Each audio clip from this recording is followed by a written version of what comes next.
worst just happened? We got a call from the tenant, and when a tenant calls you, you know that it's not good news, man. So now we have two options. It's either you can cry about it or you can actually find a solution. So now we've always been speaking about having a backup plan or having a plan B or an exit strategy in terms of if anything does actually happen, what are you actually going to do with that property? I mean, we've always said that when you invest in yourself, it's not that you're not going to face any challenges. Once you start investing yourself, you're actually positioning yourself in a position whereby when you do come across challenges, you're able to actually tackle them quite strategic. So that's the situation that we find ourselves. The tenant left, and when they called labor, they were like, we're not there anymore.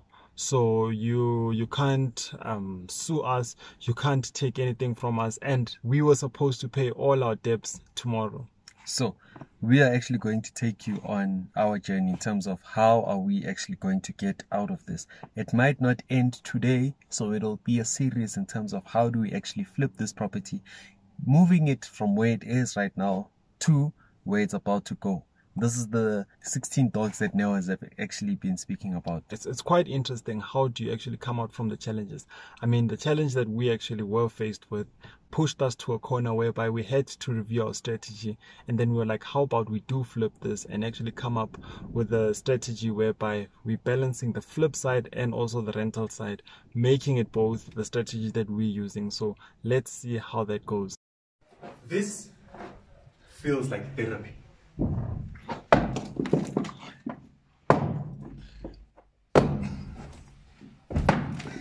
Yeah, so it's the end of the day, and so we're about to go, and yeah, we've been flipping a property. I was not convinced about being on this, looking like this, but what can we say? This is the practicality of property investing. And when we're talking about flip, being on the ground, this is what it's all about. I mean, Neo and I are always hands-on. I mean, you can actually go and check out what we did for my birthday. I think it was last year, if not last year, the previous year. No, it needs to be last year. If you do actually want to check out what we were actually doing, we're actually painting. So now this year we are actually flipping a property. The reason why we don't have the team with today is that they had other commitments. So what happened is that we hijacked them while they were actually busy on a project. Then they needed to urgently go to that particular project. So now the thing about us is that we need to fix this property as soon as possible. So every day that actually goes by is another day that this property can actually be on the market. So Neo and I decided that, you know what, let's just go in, do what we can actually do, and then when they do come back, we can actually take it from there. I think what we will do right now is that we'll just show you snippets of what is currently happening right now, and then ultimately we will tell you how the deal went. So far, this deal actually came across quite interesting because our main aim for this property was rental. So it made sense for both before we did go into it in terms of rental strategy and also flip strategy. So what happens is that when you do it that way, you're actually giving yourself something called an exit strategy in property investing. So it goes with every strategy that you're looking at, whether it's your Airbnb, whether it's your multi-let. Have a backup plan that if things are not going your way, how can you actually maneuver around the situation? For instance, let me give you an example. So if you were looking more into Airbnb and you were like, you know what, I'm excited about Airbnb.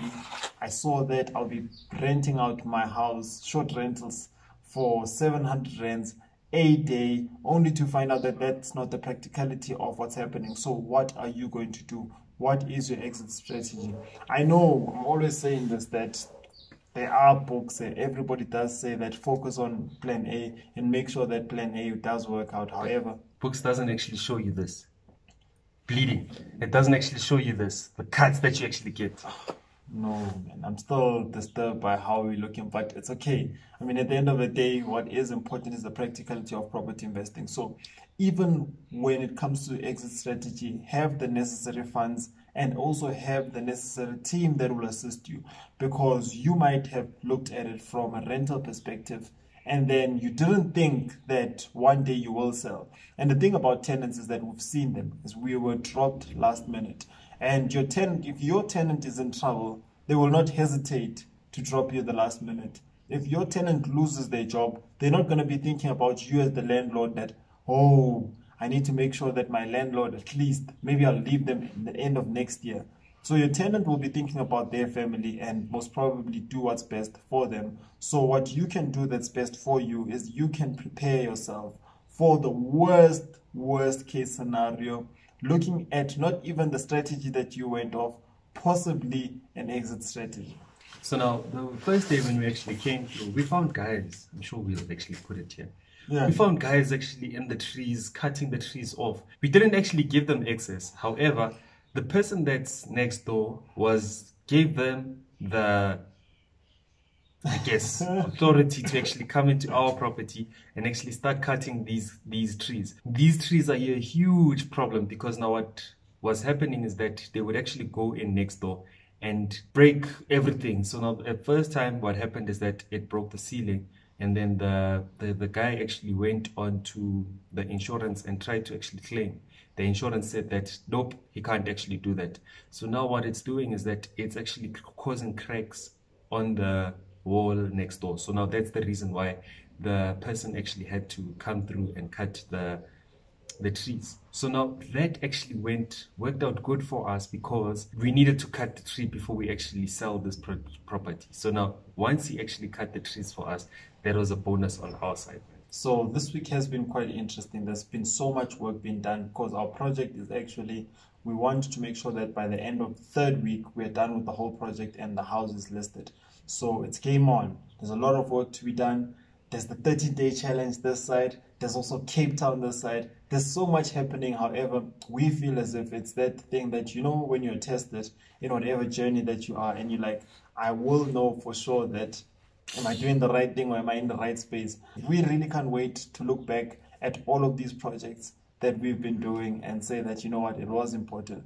So guys, if you do want a mentor, or if you're looking for somebody to actually give you the guidelines in terms of, okay, this is the team that you can trust, or these are the things that you can expect, do hit us up on Calendly and let us have a discussion about what is property investing. The thing about working and being hands-on with whatever you're doing, right? You even forget that there were 16 dogs running around this particular carpet and Neo's actually sitting on it right now. So now please put in a pro down if you actually like Neo sitting where the 16 dogs were actually running around. At least 16, man. It's not 16. 6 dogs. How many dogs were there? I'm not sure. So now there's also something that I'd like to highlight. I know when you do have the money on you and you are actually able to buy certain things, and they give you a quotation and you do actually have the money to pay for that quotation, always make sure that you have a second opinion. So what happened with us the first time, we went to one of the local shops that was selling the stuff for plumbing, and we were actually charged 1,322 rand.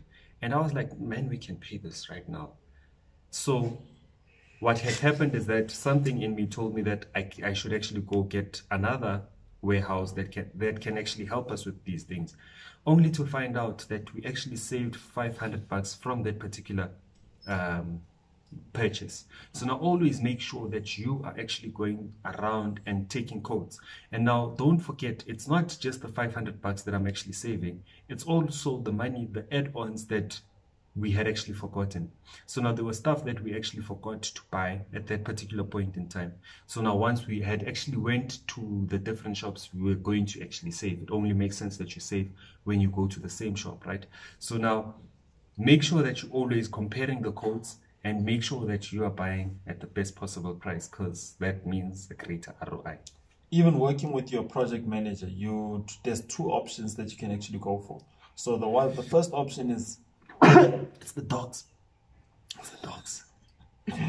There's 2 options that you can actually go for. The first option is relying on them to give you the code to buy the things for you, and then you pay them. Then the second option is you literally being involved in purchasing the things and then just micromanaging the project manager as they put in whatever, and then they'll charge you their labor costs.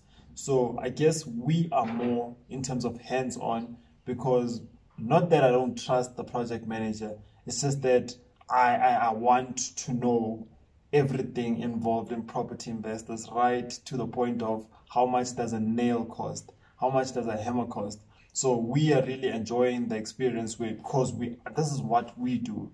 So I guess that if you are that type of person whereby you have a job and then you have a project manager, or even if it's rental, you have a management company, you would like to make sure that whatever that was given to you on the quote does really exist, because sometimes prices do get inflated, and then you'll be on the other end of paying an additional amount that you didn't anticipate to pay.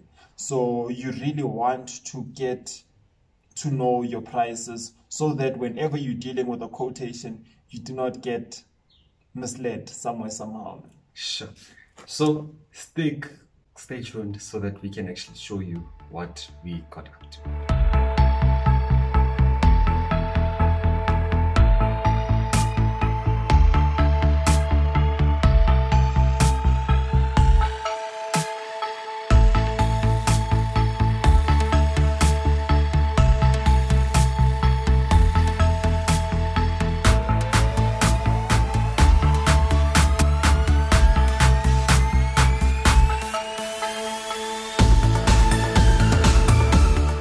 Tomorrow we will be on Instagram Live, guys. Trust me, we won't be looking this way. So if you want to have a conversation, let's have it at 1 o'clock. Insta Live with you. Any questions that you have, let us address it. So now, if you haven't actually RSVP'd for Cape Town and you are actually in Cape Town, or if you are anywhere and you actually want to join us, make sure that you RSVP at property events at norwealth.co.za to actually book your seat. So the event is on the 4th of September. We only have about 15 seats left. I'm quite excited. Please make sure that you do RSVP so that you reserve your seat.